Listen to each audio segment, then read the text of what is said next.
What's up guys, David here, and in this quick video I'm going to show you how to SIM unlock the iPhone 7. It's worth noting that this method also works for the iPhone 7 Plus and pretty much any other iPhone out there. So the first thing you're going to want to do is turn off Find My iPhone, which you can do by going into the settings, then iCloud, then Find My iPhone, and then flip the switch to the off position. Once you've done that, go back to the home screen and open up the dialer and dial *#06# to bring up your iPhone's IMEI number. Write this number down and make sure that you get it right, as you're gonna need it later. The next step is to get the unique unlock code that your phone needs from an unlocking service, and soon enough you'll get an email that looks something like this, telling you that your iPhone 7 has been unlocked. And from here, all you have to do is enter in an unaccepted SIM card. So basically any SIM card that isn't from the carrier your phone is locked to. So in my case, since the phone is locked to AT&T, I'll enter in a T-Mobile SIM card, and then all you have to do is connect the phone to Wi-Fi, and that's it. Your iPhone will be officially unlocked.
Hey guys, Cam here from PhoneDog.com, and this is the iPhone 6 Plus, the larger of Apple's latest new smartphones. And I've had enough time with the device now to give you my full thoughts on its performance and what it's like to use, but first let's shout out our friends at BestBuyMobile.com, because they often supply us with phones to give away on our One Port Bandit giveaway game, where you can spin to win a free handset. They didn't supply us with this one though, and this is the subject of our video today.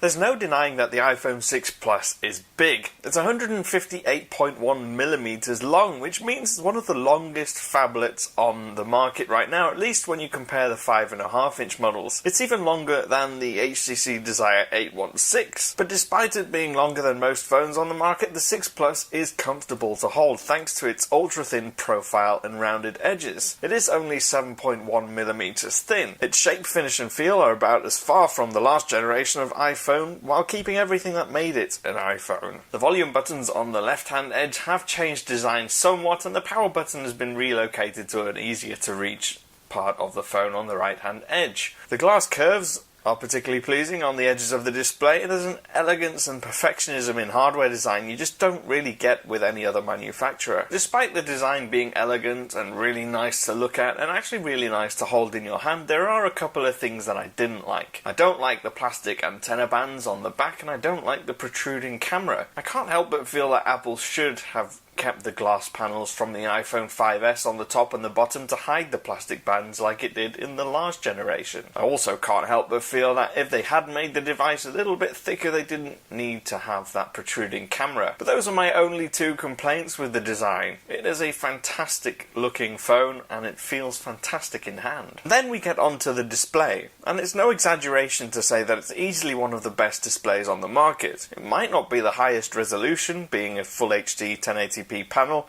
with 401 pixels per inch, but it has fantastic qualities about it. It's really sharp, colours are nice and vibrant and really accurate too, and whites are pure white, as well as close as you can get to pure white. Thanks to the new makeup of the LCD panel and the backlight, they've been able to make it really thin and also give it better viewing angles, better colours, better contrast and better whites. You really have to see it in person to experience it fully, but it is fantastic. Blacks and dark colours are better than they ever have been on any iPhone, which perhaps isn't saying much, but it has brilliant viewing angles, and it's great for everything from reading to browsing the web to gaming or watching movies.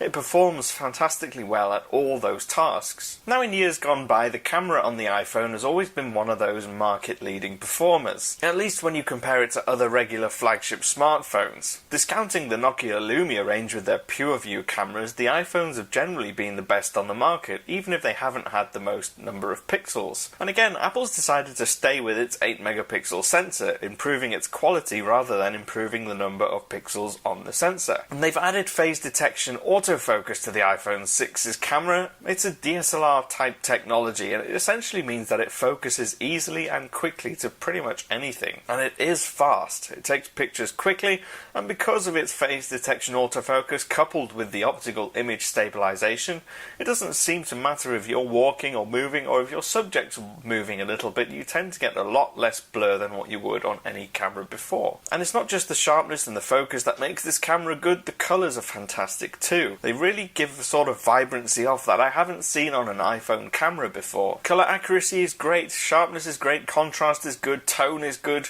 It takes fantastic pictures. And the camera's got some great features too. It can record slow motion video at 240 frames per second to give you really nice, smooth slow motion videos.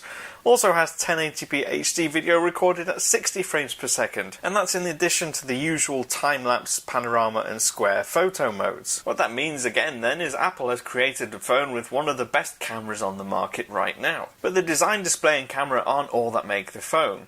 We need to look at the software too, and here's where it's kind of frustrating and also great. Apple's done a lot of stuff with the software to make it optimized for the 6 Plus's larger display. For the areas of the display that are hard to reach, Apple's implemented a reachability feature. All you need to do is double touch the Touch ID button, and it brings the content down to a more manageable level for one-handed use. And if you're just struggling to see the small icons on the screen, there's display zoom, which makes them all bigger.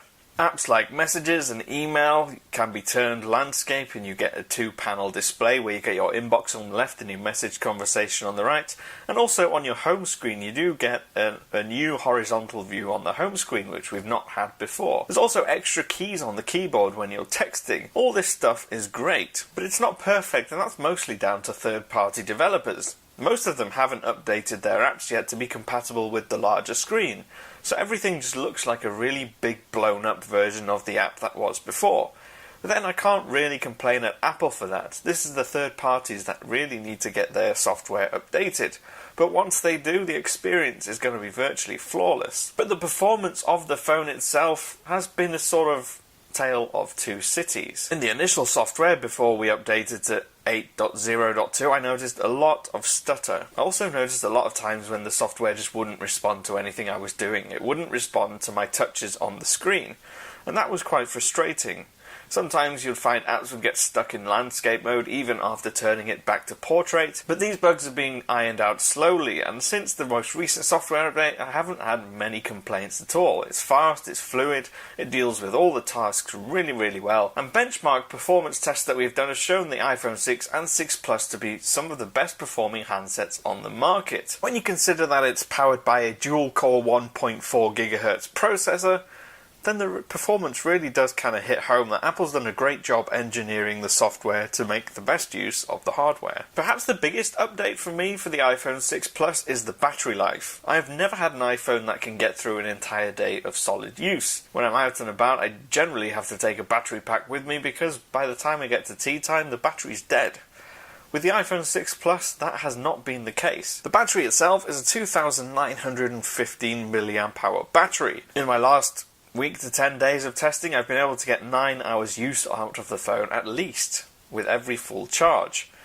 And that's with about 1.5 days standby. So with my medium usage of the phone, what I find is that I can get through a day and a half to 2 days in between charges. And that's incredible for an iPhone. But once again, it's a situation where you think if Apple had made the phone a bit thicker and put a bigger battery in, it might have even stretched to 2 full days with no sweating. As an overall package then, I think the iPhone 6 Plus is the closest thing to a perfect smartphone that I've used so far. The operating system still has the best selection of apps. It's tightly integrated with the hardware.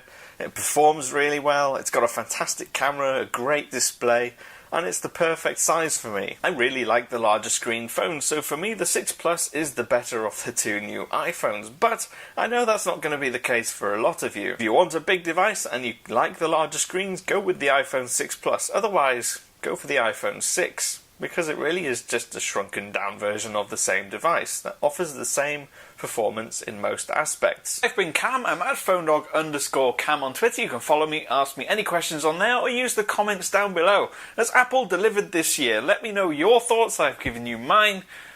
I'll see you again soon.